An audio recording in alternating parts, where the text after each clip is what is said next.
ইংল্যান্ডের যে শহরটিতে আমি বসবাস করি এই শহরটি খুবই নীরব একটি শহর। সবুজ গাছপালা, তরুলতা ঘেরা ও ফলমূলে ভরপুর একটি বন্দর নগরী। এখন সময় বিকেল 7:30, অর্থাৎ 7:30। 7 ঘটিকা বাজার পরও এখানে সন্ধ্যা হয়নি। সন্ধ্যার সময় বলা যাবে না, কারণ ব্রিটেনে সন্ধ্যা হয় 9টার পর, 9 ঘটিকার পর। দেখতেই পারছেন নীরব নিস্তব্ধ।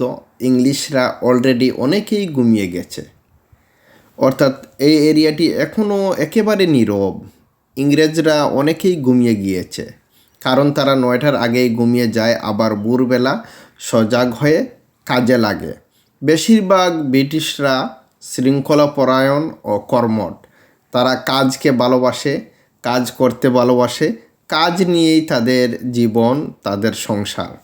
জীবনটাকে তারা উপভোগ করে। সবচেয়ে মজার যে বিষয়টি হচ্ছে, আমি যেই এলাকাতে থাকি বা যেই শহরে থাকি, এটি একটি গ্রিন শহর বা সবুজে ঘেরা শহর। এই শহরটি ব্রিটেনের মধ্যে অন্যতম একটি নীরব, নিস্তব্ধ, নিভৃত শহর। সবাই এই শহরকে ভালোবাসে। এই শহরের মানুষগুলোও কিন্তু আশ্চর্য রকম ভালো।